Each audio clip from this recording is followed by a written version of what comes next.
And we are live on YouTube. Welcome, everybody. This is the Polite Society podcast presented by the Second Amendment Foundation. We are going to be recording our episode here, episode 570, in just a second. And on my staff is everybody. I need to change one thing here. There we go. Everybody on my staff ready to record. I think I went through and did the open in the with the right date show and all that notes. stuff. Yeah. 570. Yep. All right. Well, before I do take us to recording this show, I want to remind everybody who's watching, please go ahead and comment while we're live on the air. And if it's relevant, a lot of it wasn't last week, but if it's relevant, we'll put your comment on the air. All right. I am going to put the cigarette out. And we are going live. Here, we're going to recording in 5, 4, 3. Hey gang, this is Masad Ayub from the Pro Arms Podcast. I'm here to remind you that our podcast is a member of the Self-Defense Radio Network. And I'm going to suggest you do what we do and check out the other podcasts at selfdefenseradio.net. Treat every firearm as if it's loaded. Never point a firearm at anything you're not willing to kill or destroy. Keep your finger off the trigger until you are on target and ready to fire. Always be sure of your target and what lies beyond it. Hi, and welcome to the Second Amendment Foundation's Polite Society podcast. We're recording this one on Monday, December 21st, 2020. I'm Paul Lathrop. And I'm Robin Sandoval, and on tonight's show, we'll talk with Kainoa with the Hawaii Rifle Association. I'm Charlie Cook, and we'll talk about the ATF proposing a rule change on pistol braces. And I'm Amanda Suffolk, and we're going to talk about a police shooting in Ohio that is gaining national attention. So climb aboard. Strap in. Hang on. Episode 570. Hang on. Episode 570 of the Polite Society podcast starts right now.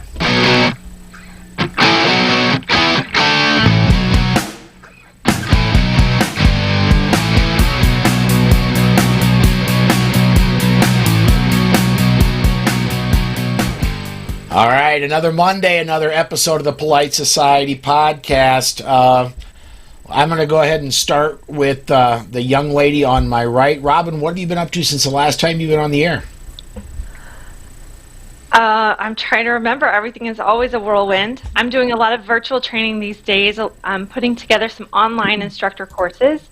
We're trying to build an element of real interaction, that kind of live environment, but also where it can be reach the most people. So doing a lot of really cool stuff virtually these days with virtual instruction. I think that's it. I can't even really remember what I've been up to. I went and visited family over the weekend, getting ready for Christmas, and that's kind of what's going on around here. How about you? Well, we're going to go ahead. Amanda? Yeah, Amanda's next. Amanda, what's been up with you since the last... I talked to you yesterday, but what's been up since the last time you've been on the air with PSP? So I have been riding the gun info keyboard way more than I have been shooting at the range. And so that's it's a sad state of affairs, but that seems to be my world. But the a radio video show, which is where I talked to you yesterday, is going like gangbusters. And I have to say that I really don't like looking at myself on TV. But there we are. 2 hours of just me sitting here like a bump on a log. So, Charlie, how about you? This past weekend, I had a home firearm safety course where I had 6 new students, and that was a lot of fun. Today, I finally received my Smith & Wesson my Smith & Wesson Easy 380 back from the recall that they had, and it's crazy that Smith & Wesson is only 40 minutes away from me, and it took them a week to deliver, 6 days to deliver it. And we did have some snow recently, so I've had to start wearing boots, and I've gone from ankle carry to inside the waistband carry. which is always tricky. With the boots that go past your ankles, it's hard to carry on your ankle. So, I've been carrying inside the waistband. How about you, Paul? Well, Charlie, I want to say here real quick that, that old song goes, "These boots are made for walking." This is true. Being seated a lot, ankle carry I think is pretty easy, and it's easy for me to put the gun on and take it off as I head in and out of work. Right. So it's a lot easier than doing the dance with your pants half down inside of the car, trying to put an inside the waistband holster in. All righty then. I'm trying to be. I have to say, I'm trying to be really careful. I don't have to take my pants half down to put my holster in and out. So I want to. You don't. I don't know that I want to know how the manipulation goes. It's easier to carry on the ankle. I want to say it's 4 minutes and 6 seconds this week before the show went off the rails. So it would have been early if you asked me first.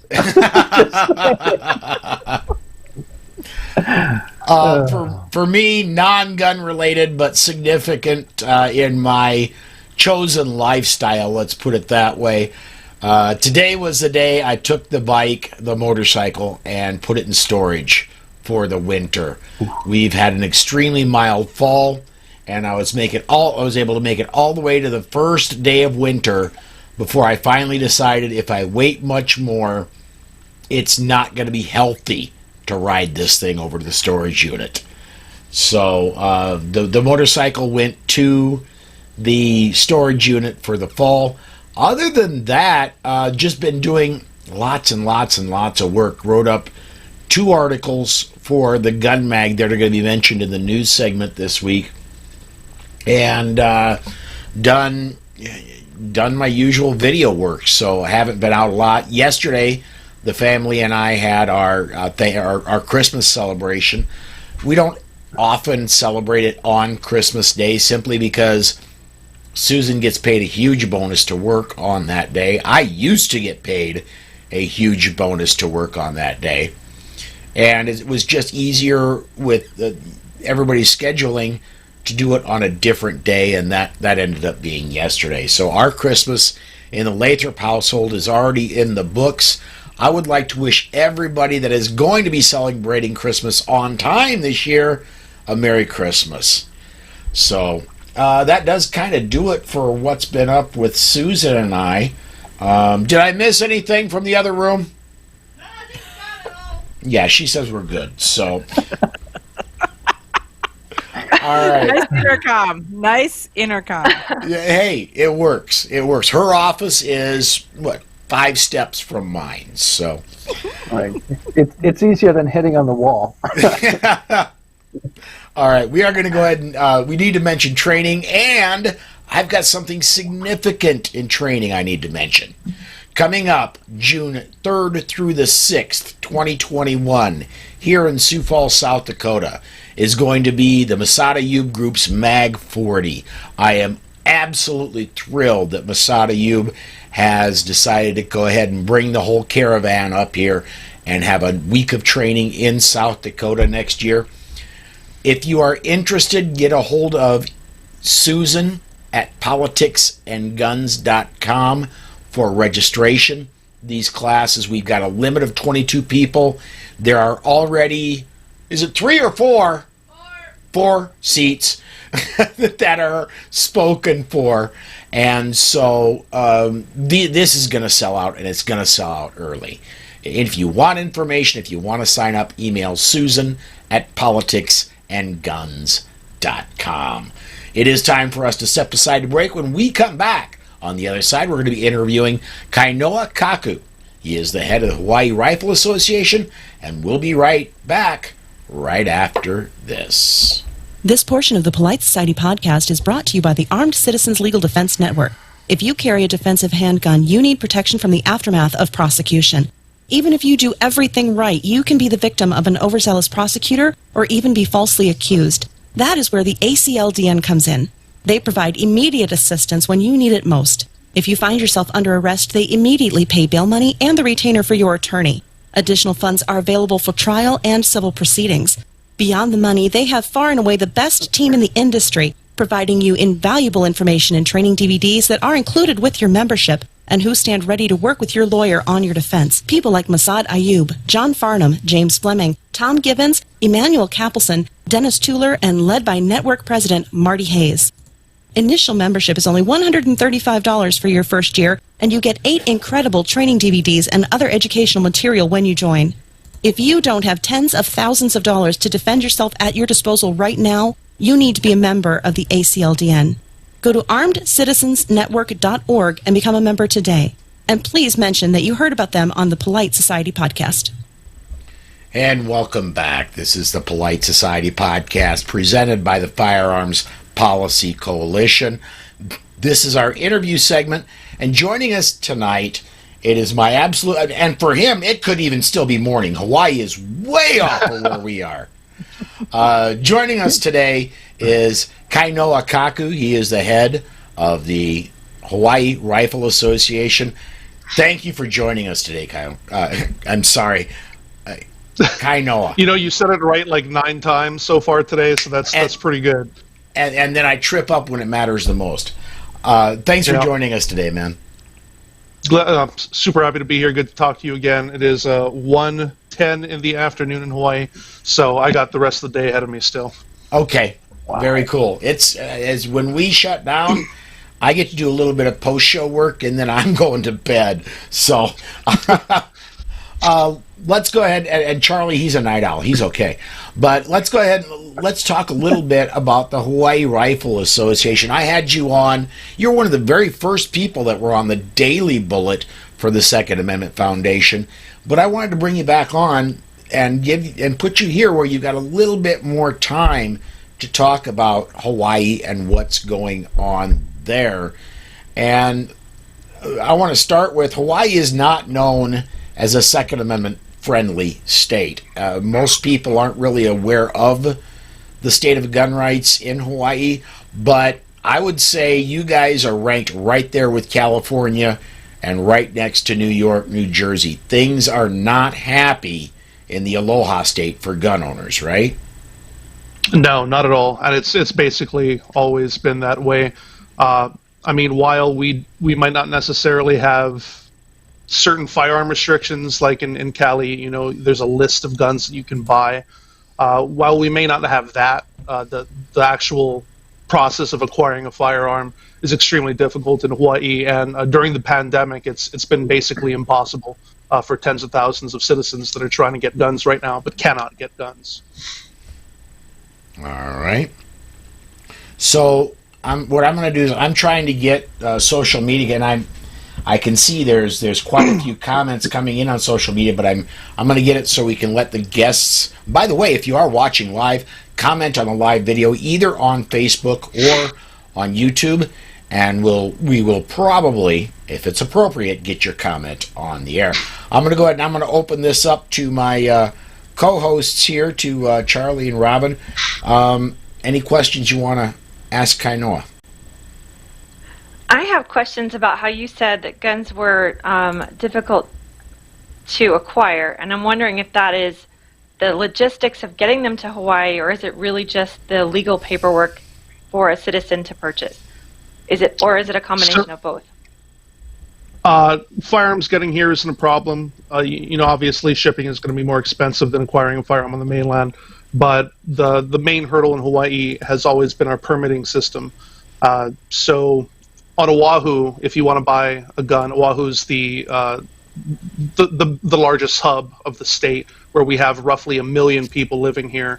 If you want to get a permit to acquire, you need to go down to a central police station, Honolulu Police Department. So everyone in the entire island needs to go to this one police department just to apply for a permit to acquire. And with the pandemic, they have implemented an appointment scheme. This appointment scheme only goes out for 3 months. So if you are unable to get an appointment within those 3 months, you're just, you know, out of luck. You can't even begin the process to acquire a firearm without that appointment. Now previously, before the pandemic, you might have to wait in the long line all day long, but it has never been this bad. And It's impossible right now for tens of thousands of people to just get their permit to acquire. So I've got a question. I was going to say that's not even a license to carry or a concealed carry permit. That's literally just a purchase, correct? Yeah, that's just a purchase. So we have a different permits for long guns and handguns. If you want to get a long gun, your permit is good for a year when you can finally get it, and you can buy as many long guns as you want with that one permit. But if you're buying handguns, you need to apply for a specific permit for each handgun that you acquire.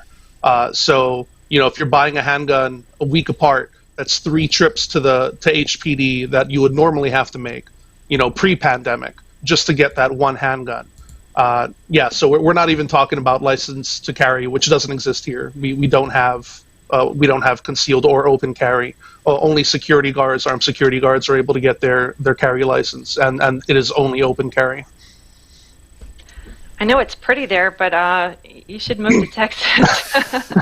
Hey, don't tempt me. That's been on my lips for the last couple of years. I went to Texas a few years ago for my wife's robotic world championship. Her team went up there, and I couldn't tell you how much at home I felt up there. Just being able to carry, because I've got a concealed carry permit. I just can't carry at home, in my home state. But then I can go to the mainland and experience freedom.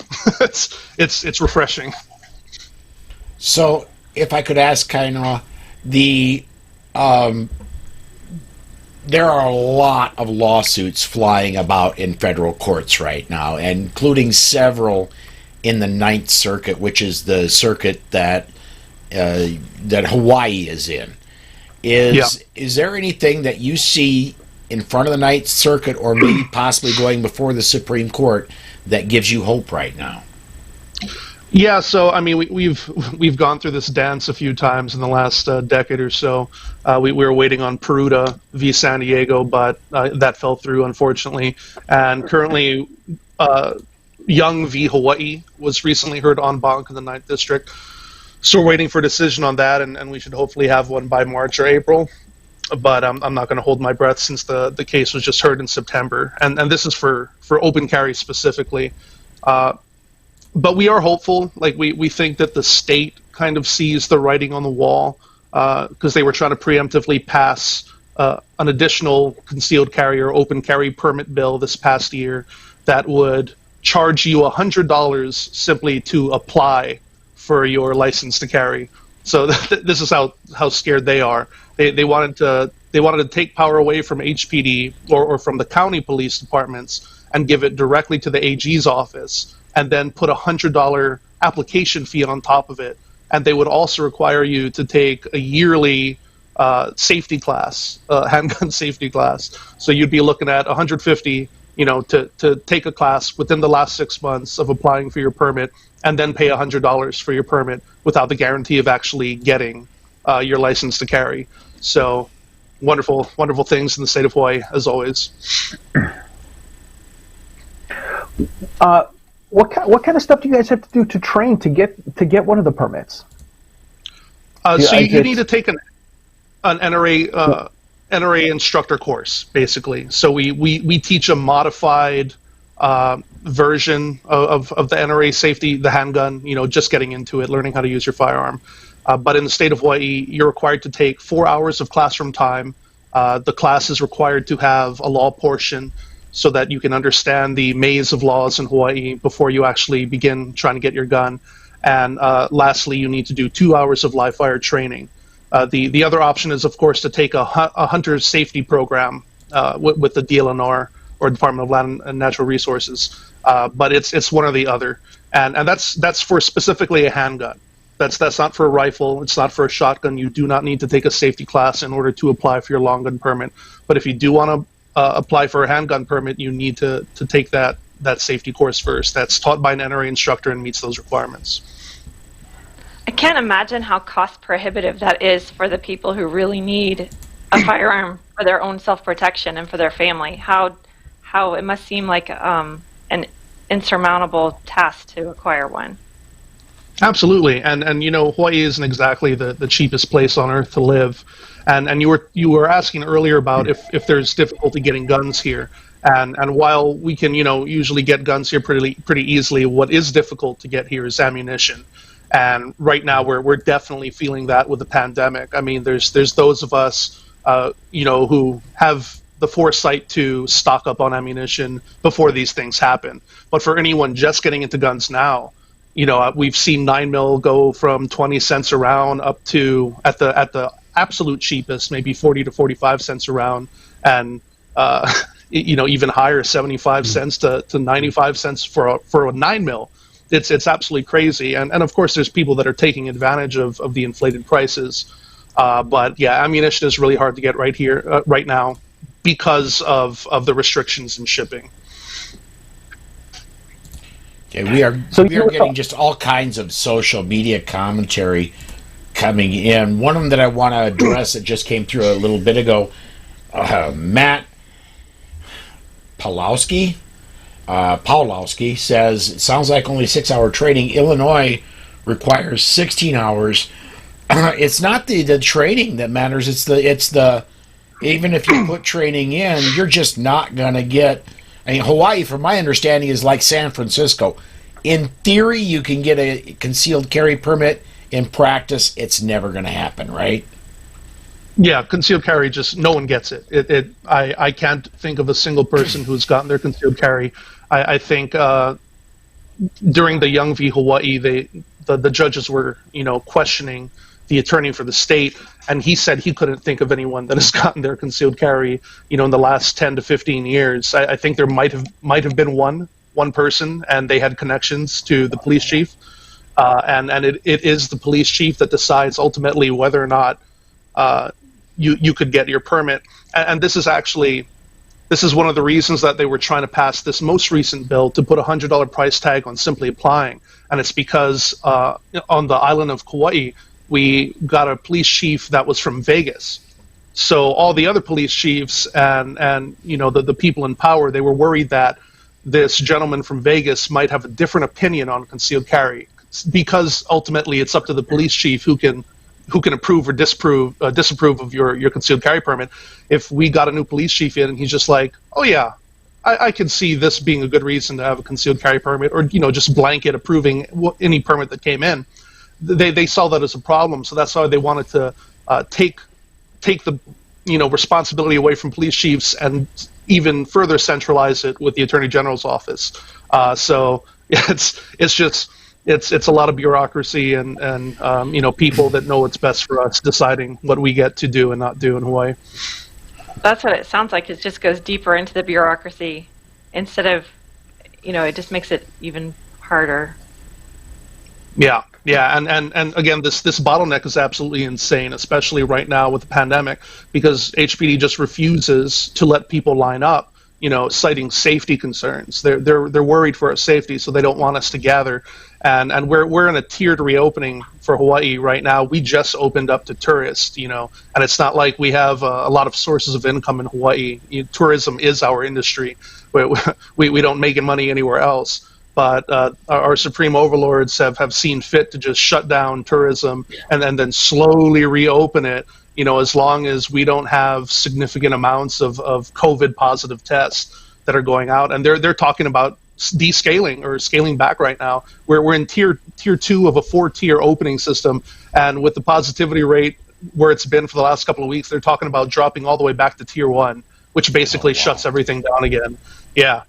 So I mean, this is that creates the possibility for more crime and for people to want to protect themselves in a system that doesn't allow for that. I can't imagine how frustrated you guys are. Yeah, I mean, if this hasn't opened eyes, then nothing ever will, for the people that live here. And I mean, I look at this last election that happened last month, and it doesn't seem like any additional eyes were open.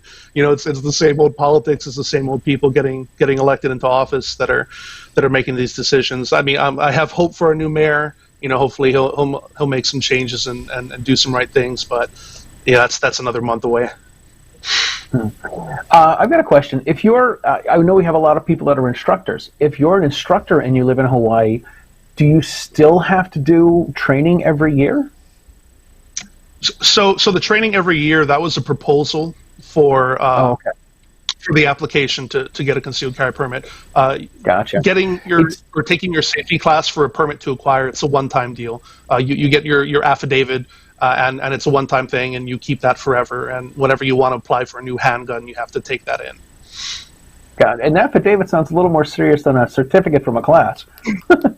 Yeah, it needs to be notarized. It needs to be an official document stating that you've met all the requirements. So the flip side is there is a positive thing to that. Is with this affidavit, you can apply for a concealed carry permit in Arizona. So all of my Hawaii people listening right now, if you've taken the handgun safety course in Hawaii, you can use that very same document. Jump online with the Arizona Safety Department and have them ship you a concealed carry packet, and then you're good to carry in 30 states or something like that.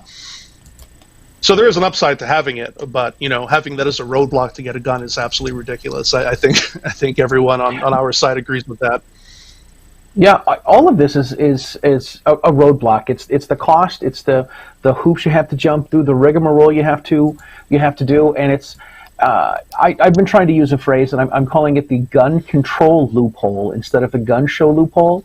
And it sounds like this is kind of what you guys have. It's, sure, you can get a gun, but you've got to take a class every year, and you've got to qualify, and you've got to spend this much money, and you've got to have a permit for every gun, and all this ridiculousness. It's crazy. Yeah, you have to basically be a millionaire to be able to file the permits and the classes and the affidavits. I mean, again, everything you say that is requires some kind of fee to get it. Yeah, and that's the entire point. Is they don't want people to have guns, but they know that they can't just completely shut down the Second Amendment. So they do everything, possible to get in the way of that, and nothing has made that more clear than the pandemic. The fact that we've got members showing up at HPD to hopefully get in case there's a cancellation for an appointment, and even though there's no one in line, there's no one in the office to apply, they're still not letting people in unless they have an appointment. So we've had reports of anti-gunners or even HPD themselves, and I don't want to give full credence to it, but that they've just been filling appointment slots to prevent people from applying. But on any day, you can go down to HPD and just see that it's completely empty, and people are still unable to apply for a permit even when they get down there, and there's no one waiting in line because of safety. Right, that's at the end of the day, it's all safety. They're worried about us. They're looking out for us. Forget all the increase in crime and violent crime that's been going on since this pandemic happened, and people are losing their jobs. It's all about our safety, and we're just too dumb to understand that. It's our fault, really. And one more social media commentary, and then we've got to jump to our bottom of the hour break. And I'm going to take a little bit of issue with this. This is why we're bringing it up a little early. Matthew says it's like driver's ed. Do you want to be on the street with someone who doesn't know how to use what they're carrying? I've been a firearm instructor for over a decade. I'm the owner of Creekside Armory. Think about it. Do you want to be on the road with someone who never took driver's ed? Two things to that, bud. I want to make 2 points. Number one, I never took driver's ed. I've got, since I became a commercial truck driver, I'm now, of course, a private side. I don't drive truck anymore, but I've got almost 2 million miles under my belt with no infractions. Gee, imagine that. You can learn on your own. Secondly, is that I believe, is it a good idea to take training? Oh, good Lord, yes. It's a good idea to take training. I think every gun owner should take training. Should. I don't believe they should have to. It's totally up to the individual whether they want to take training or not. Your chances of surviving in an encounter when you have training go up by orders of magnitude. But if you want to just carry the gun and not have training, that's your decision. So, do you want to comment on that, Kainoa? No, absolutely. At the Hawaii Rifle Association, we pride ourselves in education and training, but the idea that someone should be required to have so much money in order to exercise a right is an absolutely ridiculous notion. Should a single mom with 3 kids be forced to shell out hundreds and hundreds and hundreds of dollars to get training before her abusive ex-husband gets out of prison? and she can defend herself, because that's a situation that I've dealt with, with a student of mine. And the idea that she needs to shell out $1,000 for training before she can defend herself and her family, it's ludicrous, So we obviously want people to get more training and learn how to use their firearms. And I mean, taking a class with a guy like Masad Ayub, he ain't cheap. Like, no. He's the man. He knows what he's doing. And if you want to learn the law, there's no one that's going to teach it better than him. But his classes are not cheap. And expecting everyone to be able to afford that before they can defend themselves either at home or in public, no, that's a roadblock that I'm not willing to deal with personally. All right, folks. We do need to step aside to break. We're going to be hearing from the Complete Combatant. We'll have more with Kainoa Kaku of the Hawaii Rifle Association right after this. This portion of the Polite Society podcast is brought to you by the Complete Combatant. The Complete Combatant is designed for a broad base of citizens that range from students that don't own a gun on up to advanced students that train often. The Complete Combatant offers several different courses that build upon each other, from avoidance, using verbal commands, and preparing for contact, lethal versus non-lethal decisions, your 911 call, interacting with the police, to even dealing with the legal system in the aftermath. The Complete Combatant courses are a layered approach for all levels of experience that will walk you through all the many stages of decisions while developing a game plan tailored to your skills and your everyday carry. Please visit www.thecompletecombatant.com and make sure you mention this ad to receive 15% off. Again, that's www.thecompletecombatant.com and mention the ad for 15% off.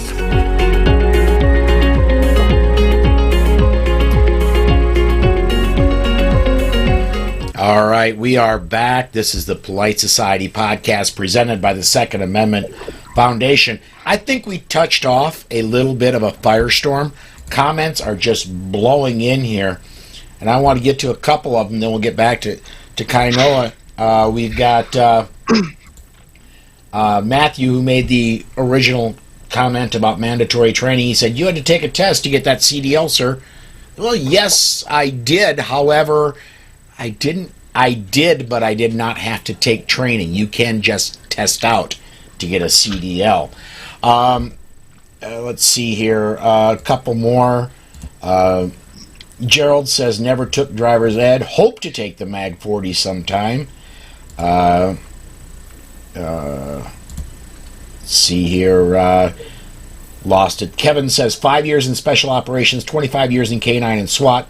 Teach those who need to learn. To which Matthew says, should be taught in high school. And I'm going to get to one that popped just now from Gerald, and this is a great Gerald, dude, 5 stars. You hit it right on the head, because we're going to go and throw this to Kainoa. Gerald says, how is gun/armed crime in Hawaii? Does it give them leverage? I mean, it definitely exists. There's a lot of crime, and it seems to have been going up, with the pandemic and people being out of work. But I mean, it's always existed here, and regardless of how hard they make it to acquire firearms, criminals still get them. Right? This is a tale as old as time. Gun laws don't stop criminals from acquiring guns and using them in crimes, and they never will. They recently just cracked down on 80%ers, or ghost guns, as I like to call them. They were banned back in September. The law was passed earlier in the year, but yeah, so now we can't do 80%ers, and now the ATF is going after polymer 80 and trying to shut that down nationwide. So we'll see where that goes, but. Yeah, not just in Hawaii, but across the country. Just because a gun is illegal doesn't mean a criminal is not going to be able to get it. And usually crimes are committed with illegal firearms, right? They're not committed with registered, legally obtained firearms. Right. So it's yeah. I remember several years ago there was a big push to start banning Barrett rifles, and California and New Jersey actually did it. And my big question then was, how many 7-Elevens have been taken down by a Barrett? How Yeah, often are those yeah. guns used in crime? And the answer is, well, never. Have you ever tried lugging one around? It's the same as with automatic firearms. Like when are legally owned automatic firearms ever used in commission of a crime? And I think the one that has happened in the last 25 years was committed by a police officer. So like a little common sense here. All those $20,000 automatic firearms that are owned legally, people don't necessarily want to commit crimes. And if you're dropping 25 large on an automatic gun, chances are you're probably not going to commit a crime with it. Yeah, exactly. But ban them anyway. Ban them anyway. Ban everything. Yeah. I don't know if you guys remember this. Sorry, go ahead, Charlie. I'm just going to be real quick. I don't know if anyone remembers this, but there was someone at the Gun Rights Policy Conference a few years ago that was from Hawaii, and they said that Hawaii was left of San Francisco, but right of China, which I thought was really interesting. And it sounds more and more like it. It sounds like they make it very, very difficult. Yeah, it's pretty hard here. I mean, especially now. Like before, it was a real pain in the butt, but now it is impossible to get them. And my heart goes out to the people that are actually trying to become moral self-defenders and take care of themselves and their families so they don't have to rely on others. And they're just completely unable to get guns. And no matter how many times we've reached out, where we've yet to receive any guidance from like the NRA. I reached out to the Firearms Policy Coalition just to try and get something like, is there room for a suit here? Because there's obviously this huge demand to obtain firearms, for people that want to exercise Second Amendment rights, but they just can't get them. And it's completely at the state level. HPD is just denying access to their permits that are required to buy firearms. It doesn't make any sense.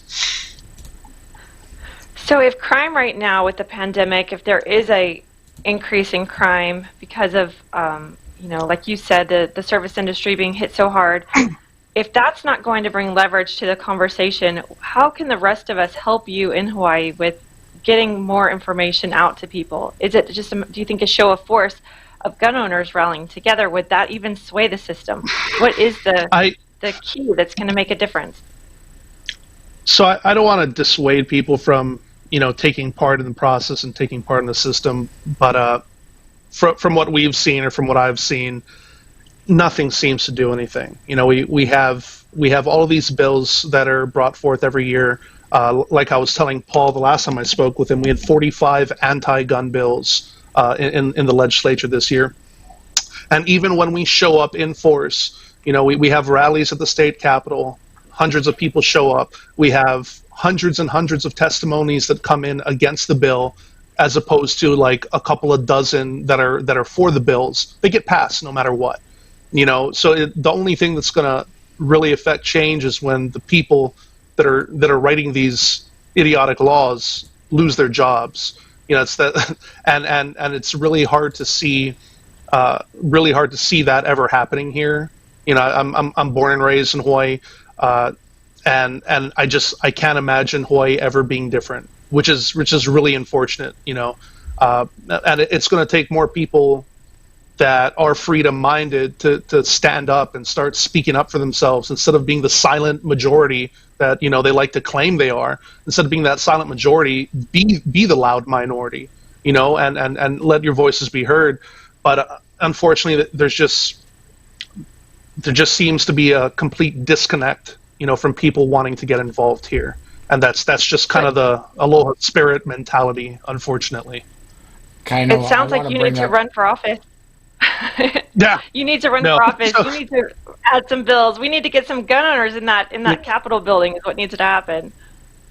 Funny story, I actually reached out to the Republican Party down here a few years ago and didn't get a single response, so I've just given up. It's just not worth the headache down here. I've got better things to do with my time than shout at the walls, down at the state capitol. I've got a little 2.5-year-old and another one on the way. I'd rather spend my time with them, than being down there dealing with these people that I don't particularly enjoy.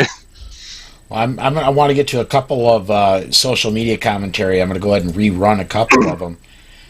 Gerald says, so the weak and elderly are the victims, and Amanda says, as are the poor. And then the next question, and I think this is, considering your last commentary, this is really important, is Amanda asks, is the Hawaii Rifle Association looking to get their members involved in politics? Yeah, I mean, we're always trying to get members to go down and submit testimony and run. The HRA is we can't endorse people because we're a charitable organization, so it's not like we can throw our voice behind.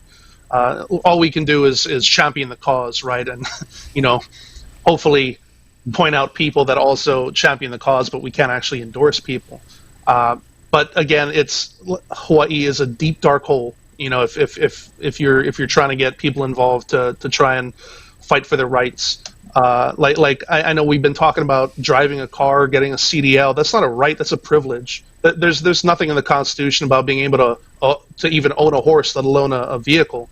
But firearms ownership is an absolute right, and it's not granted by the Second Amendment. It's protected by the Second Amendment, right? That's a God-given right that every single one of us have to defend ourselves. And the Second Amendment is there in the micro and the macro. In the micro, so that we can defend ourselves, our land, and our families, and in the macro, so that we can defend the country and uphold the Constitution. And that's something that a lot of people just don't seem to understand, is that the Second Amendment is not for hunting. It's not for self-defense. It's the whole spiel, So it's in Hawaii. It's a hearts and minds campaign, and that's what we try to do. Is we try to bring people out, educate them, introduce them to firearms. Again, like I told Paul last time, for the last 26 years, we've had a shooting sports fair, and we do this in conjunction with the city, and we have thousands and thousands of people that show up to shoot guns for the first time. Kids and families, and we go through 50,000 rounds of .22 alone. That's not counting 9mm and .45 and all the rifle rounds we're shooting. But it's a big deal that we do every year. And for a lot of people, it's their first time ever interacting with guns, especially living in Hawaii, with there being such an anti-gun sentiment. So that's really our big campaign is to try and change hearts and minds and educate people on that level so that they can go tell their friends about it and hopefully come and meet us and see that we're not psychos in person, that we're actually good people that really have self-defense and of ourselves and of our country in mind. Yeah. I'm really excited about that because we're starting a Girl and a Gun chapter there. And like you said, changing hearts and minds, I fully believe that hearts and minds aren't changed at their range, they're changed at the dinner table. And when we can get moms talking about it, and especially getting people to recognize that these are women's rights. If you can't go and protect your family, if you can't afford to protect your family, and just getting that kind of, like you said, changing hearts and minds, that's what a Girl and a Gun has been doing for 10 years. So I'm really motivated to get to those girls in Hawaii and get them out there and involved, because I can't believe the stuff that you guys are dealing with. Yeah, previous to the pandemic and there's kind of an ebb and flow in Hawaii when it comes to people wanting to get their guns. Usually it has to do with elections. Obama's been the greatest, gun salesman in the country, and Hawaii was no different. I think but then Donald Biden's Trump I think Biden's about to say, "Hold my beer." I'm not going to disagree with you there. But like when Trump got into office, we saw the demand for our classes just completely, hit rock bottom, because they're like, oh, they're never going to come after our guns now.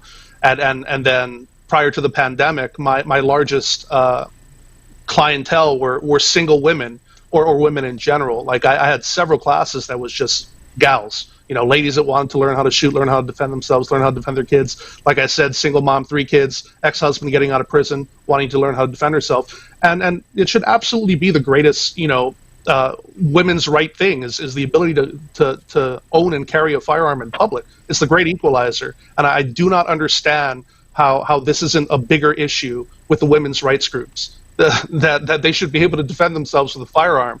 But instead they just take the whole, the entirety of the leftist stance and go crazy with it. Yeah. Absolutely. Well, we are coming up on break. I do have to let you go. I'm sorry, Kainoa. But before we do, where is the website for Hawaii Rifle Association, and can people join there? Yep, HawaiiRifleAssociation.com. We're on Facebook as well, Hawaii Rifle Association. So hit us up, send us a message. I'd love to talk to you. All right. Folks, we are going to head to break. When we come back, we've got our news segment. We will get to that right after this from Concealment Solutions. This portion of the Polite Society podcast is brought to you by Concealment Solutions. Jason Christensen makes the most comfortable inside the waistband holster on the market, bar none. The Black Mamba. Some of the other products offered are the Sidewinder outside the waistband holster and Python gun belts. Every product that Concealment Solutions makes has unsurpassed craftsmanship that shows in the fit and finish of the product. Visit concealmentsolutions.com to view all of the products available, and you can get 10% off your order when you enter the promo code POLITICS in the promo code box at checkout. That's concealmentsolutions.com. Hey, and we're back. This is the Polite Society podcast presented by the Second Amendment Foundation. This is our news segment, and welcome back, Amanda. Thank you for providing commentary and questions as you were taking your break as we had Kainoa on. Oh, no problem at all. No problem at all. We've got one more social media commentary, and this is going to go ahead and this is going to kick off our news segment, but I think it's absolutely right on to what we're going to be talking about. Diane came on and asked, "Hi, do we have to register pistol braces?" And as it stands at this moment on December 21st, 2020, no, you don't. That could happen in the future. We're going to be talking, starting here in a few seconds, about the proposed rulemaking changes and by the ATF on pistol braces. And man, that is, first of all, I've only had time to read part of the proposed rulemaking, but from what I've read, and I'm going to open this up to my co-host here, from what I've read, it's basically, well, we'll know if it's illegal when I see it. It's not this or that is illegal. It's not that this manufacturer, that this part isn't legal. It's not whether you bought it or might buy it, right down to the end user. It is, we'll decide when we come across it if it's illegal or not. Well, let's carry this over if it were a car. Mm-hmm. You're allowed to have trucks, and you're allowed to have convertibles, and you're allowed to have red vehicles, but you're not allowed to have red convertibles. Because if you put those two together, then that would be what they find offensive. Now, trucks, you could have a red truck, and that would be fine, but you can't have a blue truck. Blue trucks are offensive. So it's that kind of thing where they do this combination that makes no sense, and they're not telling us what the rules are. They'll know it when they see it, is what you say. And it's not even that they... Toledo, Ohio, years ago had this point system where they rolled out all of these different points. If your barrel was this long, you got so many points. If your gun weighed this much, you got so many points. If you got those types of things. And so if you stacked up enough points, then your gun was offensive. This isn't even that. There is no way that you can sit and slice it and dice it to figure it out. And then back to her question of, does she have to register it? One of the things that they're talking about or offering is that they will open it up and allow you to pre-register your pistol brace under some, and we're not even sure what category yet, but they'll waive the fee and allow you to do that. And so there's like some kind of amnesty. Well, there's so many Americans who are like, I don't want to be a lawbreaker. But there's so many of these pistol braces out there that this is their way of identifying or scooping them up. When they did the 1934 Gun Control Act, and they were trying to gather machine guns, they did the same kind of thing, where you had an opportunity and you had a window to register, and when that window closed, you never got another opportunity. So we're waiting to see. This is what scares me, and I can't take credit for it. I completely stole it from Evan Knappen, who's an attorney in New Jersey, and he says that legislation leads to registration, registration leads to confiscation, and confiscation leads to extermination. And that's like, how do they know who's got the pistol braces? you tell them, or they keep track of it. I was at a store a couple weeks ago, and I noticed they had some, and they were sitting on the shelf, and they're, I don't know, $125 or so. And I'm like, man, I'd like to have one just in case. Just in case, who knows? And I thought about buying it with cash, so there's no way that they can trace it, and taking a receipt, but not putting my name on the receipt, and doing all that sort of stuff, just so they can't keep track of it. And it's what I think what freaks me out about the pistol brace is that the government's going to tell you that if you have an AR with a 10-inch barrel and you have it to set up on your arm, that you can't shoot it any other way. And that is even more, to me, that's even more overreaching, where they say, well, the pistol brace is okay because it's an AR pistol, but if you hold it to your shoulder instead of strapping it on your arm, now it's a short-barreled rifle, and that makes it completely illegal. So it's all about intent. Yeah. It's all about intent. Right. And I want to say this. I believe that a year and a half or so ago, I interviewed Tatiana Whitlock, and she said the reason the pistol braces came out is because there was a gentleman who was a war veteran and had an injured part of his arm, and they made this so he could still shoot, and they put the brace on his arm so he was still able to shoot and do what he enjoys, and to bring him happiness, because it is about pursuing happiness. And that's how they came about. And then obviously they caught on, and more people got into it, and more people started making them. But I don't want the government telling me how I can shoot my guns. You can shoot with your right hand, but you can't shoot with your left hand because we got a safety on this side. We don't have a safety on that side. So, Yeah. Yeah, Rick Cicero from HAVA just did a really great video the other day talking about how so many disabled veterans use braces because they might be amputees or have to stabilize the firearm in that way. And this just seems arbitrary and discriminatory, really, when you think about it. Oh, absolutely. I want to get into a couple of social media comments here that are really dead on a few of them. First one that's a little off topic, but would fit in here as well. Would planting the seed by starting gun clubs in high schools and Boy and Girl Scouts help?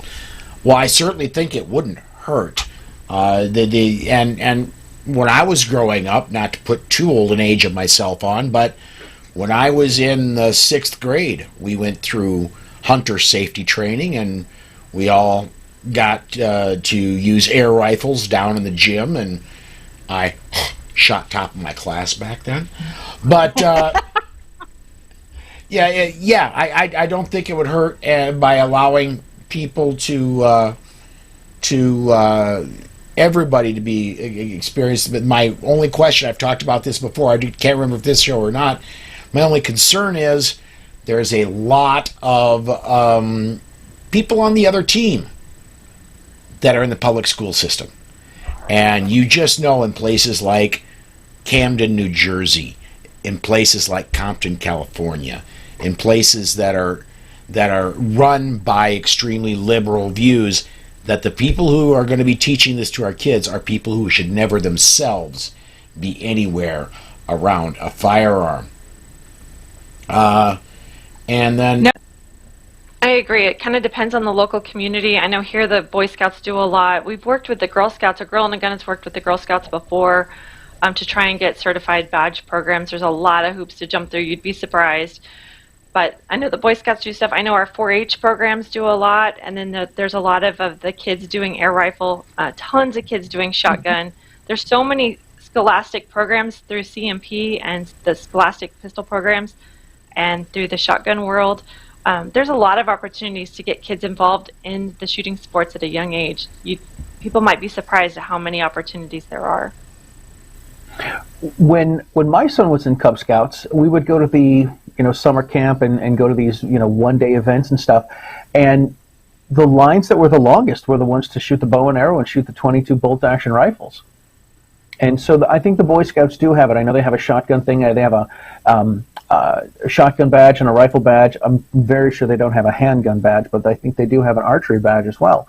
And I think those are doing it. I think the biggest hurdle with having some sort of a club at a school is getting through the mostly Democrat-oriented teachers that think guns are evil and bad, and they're going to shoot your eye out, and you're gonna take some 8th grade boys down to shoot BB guns, and then they're going to come back and they're going to be start shouting Wolverines and waving their BB guns over their head and stuff. But it's not only the school programs. I've been surprised at how many camp programs have canceled their riflery programs. When my kids are going to camps in the summer, I always look to see if they have a riflery program, and ones that I know used to no longer have it. When my oldest son was younger, they had riflery, but now when my middle son is coming up through the ranks, they don't offer riflery anymore. So I think there's just been this culture in a lot of different communities where they've kind of transitioned away. So as parents, we can speak up and say that riflery is a great skill. Maybe they need sponsorship of it, or maybe there's a way to get things back on the map. But a lot of times having those conversations with summer camps and your scouting programs and your local state rifle associations, there's, a lot of times it takes parents stepping up and having those conversations and making it happen rather than just waiting for teachers to think of it and do it. Yep. Right. Yep. When I was in college, they had trap shooting as a sport in college, and since I had to have a sport so that I had a well-rounded education, and I'm not a runner or a jumper, when they offered me a gun, I was like, I'm in. So yeah. You probably could have tested out of this. You know that, right? Well, they did trap shooting, and we did well. Our team did well. We'll just say it was teams. That's cool. All right, we're gonna run over on news because we've used almost all of the news segment up, but there's one other story I want to mention, and I just submitted this story. It just went live on the gunmag.com website today. 2 weeks from this past Friday, there was an incident in Columbus, Ohio. 23-year-old Dennis Goodman Jr. was returning home, and the circumstances around what happened when he arrived home are rather murky, shall we say. But what ended up happening is he was shot multiple times trying to enter his house. And the person who shot him was a deputy sheriff with Franklin County, 17 years experience, pastor in his local church, by all accounts a great person. However, concealed carry permit holder on the part of the person who got shot never had a criminal charge, period, at all, at 23 years old, not known to the police. And this is not necessarily what's making news. What brought this to my attention is the investigation of the shooting. Whenever there's a police-involved shooting, there has to be an investigation. They have to make sure it went right. They have to make sure that nothing is bad going on. And the investigation was started by the Columbus PD. They then said, well, we're a little bit over our heads. Let's go ahead and send this to the State Department of Investigation, the FBI for the state. State said, you know what? You should have called us earlier. We're not taking it now. It's yours. And the details of the shooting are enshrouded in secrecy. Nobody's saying a word except for the fact that as of Friday, 2 weeks after the shooting, the deputy that shot the young man still hasn't spoken to any investigative agency. Period. Wow. What is known, what I did report on today, is 3 officers pulled this young man over. They were in an unmarked car and they were in plain clothes. Speaking not from the Second Amendment Foundation, but only for Paul Lathrop, myself. If you try to pull me over in a regular car and you get out of that car in regular clothes and shout police, I don't buy it. I could name case after case after case in South Dakota where young women are followed at night, pulled over by people that you can buy flashing lights that go on your visor off eBay. They're pulled over by people with flashing lights. They pull over to the side of the road, and I'm a plainclothes officer, and then they get raped. If you don't show me a badge, if you don't show up in uniform, I'm not necessarily going to buy you're a real cop. Extended rant, I'm sorry. Go ahead, Charlie. No, that's fine. That's fine. One thing that somebody could do is if they're pulled over and it's an unmarked police car and they've got lights on it and they're not sure, the easiest thing someone can do is call 911 and say, hey, listen, this is the road that I'm on. Here's the vehicle I'm in. I'm being pulled over by a police officer. I want to check and see if it's one of your guys. Mm-hmm. And, I mean, if they didn't do this, I mean, it sounds like there was a lot of things that these guys probably shouldn't have been doing. And it sounds like they, I don't know, like you said, plain clothes. No one, I'm not going to believe someone either. Someone tells me they're a cop, please. It's that's crazy talk. There's still so much information or lack of information, and so until the information comes out, it's really his family, Goodman's family, Goodson, is Goodson is saying that that he had a sandwich, that his gun wasn't out, that it was a sandwich. So right now it is critical. It is critical to all of us, to concealed carry holders, to Ohioans, to people who believe in the police, to people who believe in concealed carry. It is critical to know what really happened. And until that comes out, the rest of this really doesn't matter. So let them take their time, whatever that is, and ask the questions of why haven't they? Who hasn't investigated? Who hasn't asked the questions? Mm-hmm. I personally am really good with his department not doing the guys who interview him. Right? Yes.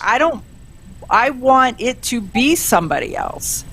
And so if the rest of them would stop playing hot potato with a hot case so that they actually get down to it and do the police work that needs to be done, that would be it. Because we want the truth, whatever that truth is, because it sounds like it was two up to this point, historically, two good men, that something happened that we don't know what that was. And for the record, go ahead. No, that's it's sort of that. I mean, we need to know the truth. Yeah. I will not name the deputy. Now, I know his name's all over in the regular media. I know his name. I'm not going to name him simply because I do believe in innocent until proven guilty. And if this guy did something bad, yeah, I'll name it. But until we know for sure, I'm not going to name him. I would, if he did everything right, he deserves to continue on and be able to do his job. And should he decide to move elsewhere, he needs to be able to be a cop somewhere else. But where I am upset is with the lack of information, but more specifically, the lack of a consistent investigation. That's where my upset lies. All right.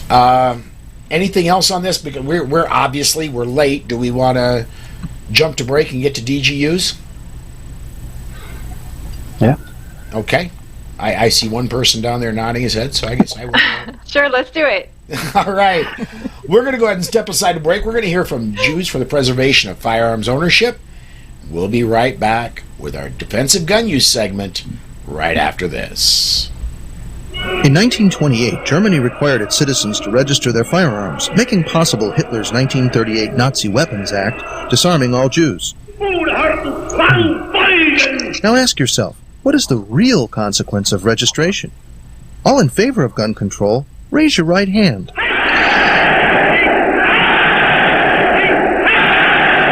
Brought to you by Jews for the Preservation of Firearms Ownership, America's aggressive civil rights organization. jpfo.org. And welcome back to the defensive gun use segment of the Polite Society podcast, presented by the Second Amendment Foundation. These discussions are not legal advice. Some of us are trainers, but this is not normal training, and believe me, you need formal training.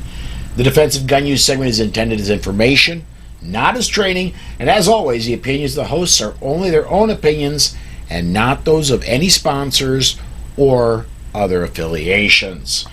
Charlie, looks like you went ahead and claimed the first one in show notes. What's up? All right, this happened in Round Lake Beach, Illinois. Two suspects, a man and a woman, entered a business and ordered the employees behind the counter and held them at gunpoint. At some point during the incident, one of the employees had the opportunity and was able to draw his gun. He fired several rounds into the duo and struck both of the suspects. They then fled out of the store and got into a waiting vehicle. The driver and a female passenger from the front seat then drove down a dead-end street. The driver and the front passenger ran from the vehicle, leaving the injured pair behind.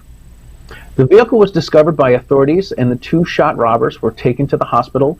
Their conditions are unknown. The police set up a perimeter and brought the canine units to search for the driver and the passenger, but they were not found. Wow. I guess that was a terrible getaway. Yes, yes. So the moral of the story. The moral of the story is look at the GPS, for God's sake. Right? Well, not only that. I mean, they're bad guys anyway. But you know, if you're gonna go rob a house, choose your friends wisely. I mean, come on, leaving a potentially fatally injured person just in the car, you'll be okay. Just trust me. I'm out. You know. And I probably took the keys with me. Yes. Right. Right. Actually, what would be worse is if the keys were in the ignition and the door was open and it just made that beeping noise. That would really suck. Well, oh my God. That's the worst friend ever award right there. Exactly. They used to do in Cleveland. They used to do stupid criminals in the news, and that was a weekly segment. I think we need that because that's what this one is stupid criminals in the news. Yeah, and it's that time of year again. We're going to be hearing about it. I will just about guarantee you fairly soon somebody's going to get stuck in a chimney trying to rob a house because it's that time of year, and it happens almost every year. If I see one before next week, we'll bring it up on next week's show. All right. So what I think is interesting, living in occupied territory here in Massachusetts, we can only have pre-1994 high-cap magazines, or so-called high-cap magazines. I tell this in all the classes that I teach. I tell my students, I'm not a Glock guy. I'm a Glock guy because I can have a 15 rounder and a 17 rounder that were made before 1994. I think the Smith & Wesson M&Ps are much more comfortable in my hand, but I can't have a high cap magazine for my M&Ps. I can have a 26-year or older magazine for my Glock. And I tell people the reason they want to get a Glock and a high cap magazine for it is because bad guys have friends. And in this case, there were four of them. There were two knuckleheads that went in, and there were two knuckleheads that stayed in the car. This is why I say this all the time: bad guys have friends. This is why you want high cap magazine. I'm not sure the other two were really friends, though. We use the term loosely. Yes. They were associates. Well, now, Charlie, there is nobody in Massachusetts in government watching. There's nobody in Massachusetts in law enforcement watching, but assume they are. Don't fall for it, Charlie. Assume they are. How, if I were to move to Massachusetts, how the heck would they know when my magazine was manufactured? That is a great question. The other thing that people ask me is, has anyone ever been arrested for a high cap magazine? And I said the possession of a high cap magazine charge usually comes with an illegal possession of ammunition, which also comes with an illegal possession of a firearm, which also comes with possession of a drug with intent to distribute. It's like a kit. It all comes together. Okay. They're not going to know.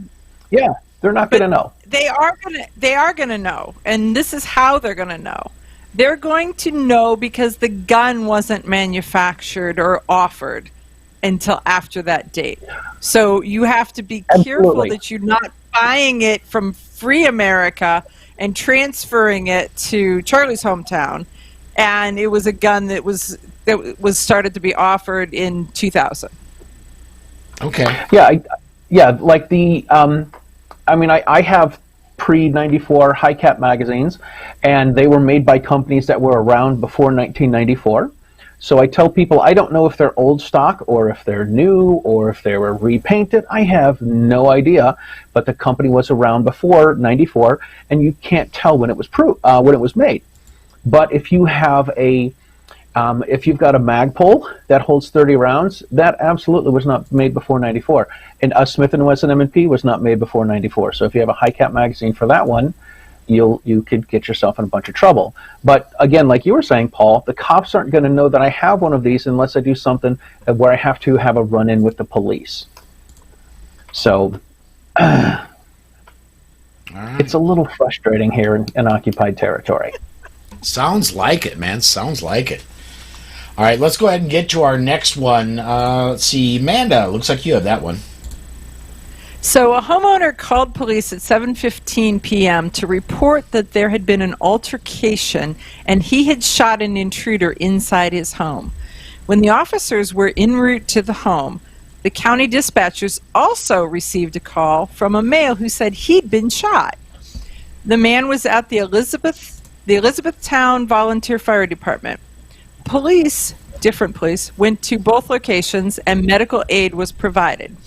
Indiana State Police were brought in and they investigated. It was determined that the male suspect had gained entry into the home and a physical altercation between he and the homeowner ensued. The homeowner discharged his firearm and struck the intruder, who then drove himself to the fire station. The suspect intruder was eventually airlifted to an Indianapolis area hospital and was listed in critical condition, and the investigation is ongoing. All right. This sounds like a great case for, from what I'm getting from it, it's a great case for Pogo. Mm-hmm. Pants on, gun on. Yeah, absolutely. I don't want to call them. Not all criminals are idiots. It just is kind of prevalent. I want to say that he knew where to go to a volunteer fire station. He's got to be somebody local to know where the fire station is, that when you call for an ambulance, hey, these guys are the first going to show up. Well, maybe I just want to go to where they're going before they get to me. That's I don't want to commend bad behavior, but once you're shot, that's not a bad idea. I feel like there's not a lot of information here for us to know. Was he a friend? Was he an intruder? Did he know him? What started the altercation? So I feel like there's just not a lot of information here. He had gained entry into the home and a physical altercation ensued. Right. So doesn't sound like he had permission. But can you imagine the first guy, the homeowner? He calls the police and he's like, somebody broke into my house. We tussled a little bit. I pulled out my gun. I shot him. And then he ran away. And they said, where did he go? And he's like, I don't know where he went. And then all of a sudden the other dispatcher says, I know where he's at because he's on the other line. Right? I mean, that's what I'm seeing in my head. Where'd he go? I found him. Oh my goodness. All right. Well, I think that's going to do it for our DGU segment. We're going to go ahead and step aside to break here. We will come back on the other side and we'll have blog posts, which I guess is just me up tonight, but we'll talk about those and we'll shut the show down when we come back right after this. It all failed before. Alcohol prohibition brought us organized crime, and no less alcohol. Drug prohibition brought us murderous, no-knock, wrong-house raids. Police! Search warrant! No, wait! The crack house is next door! Now gun prohibitionists want laws to lead us down that same path. Don't Americans ever learn? Just ask yourself, isn't government the only beneficiary of police-state policies? Brought to you by Jews for the Preservation of Firearms Ownership.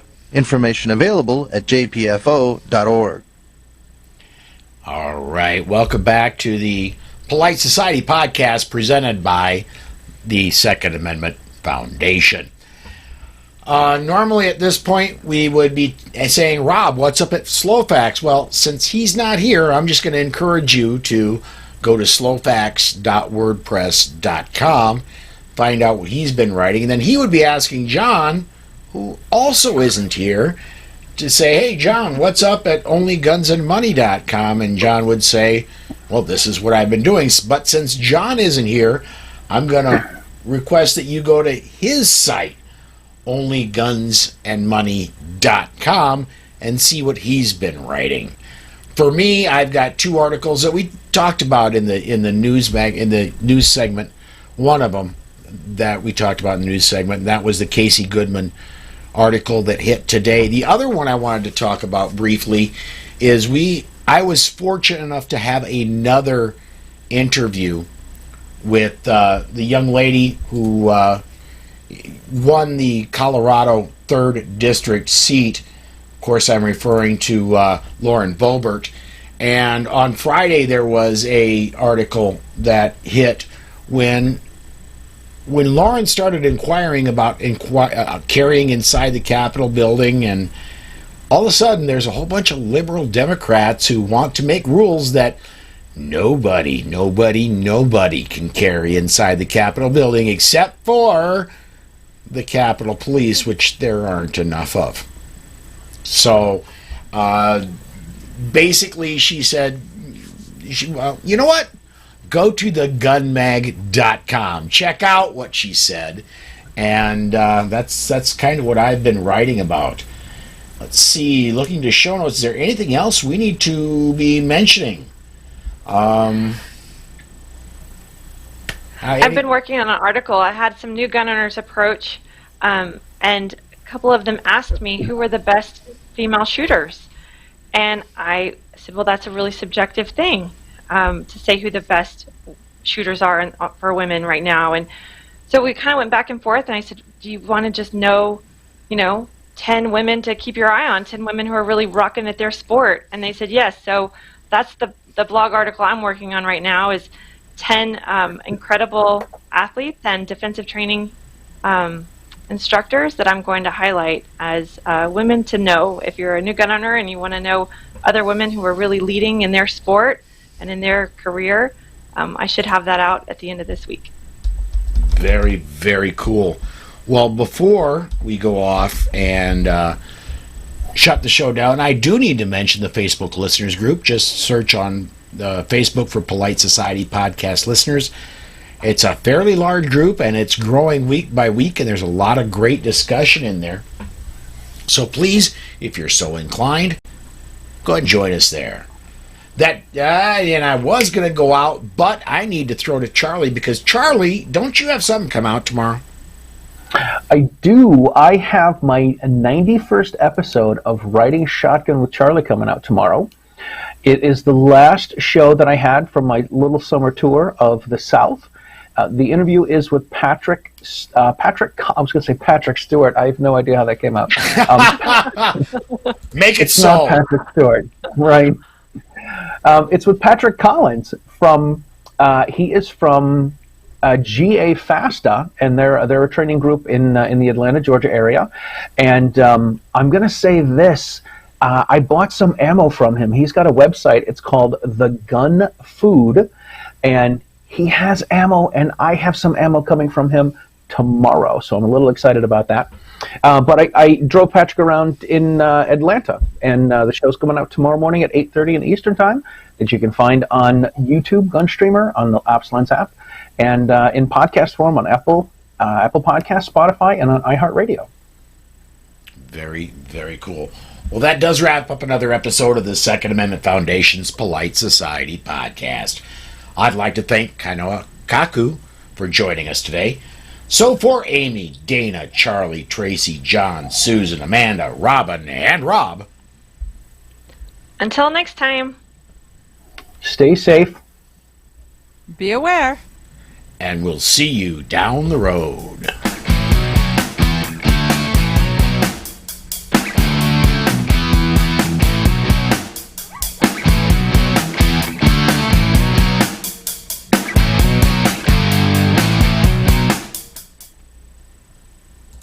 Oh, I screwed that up.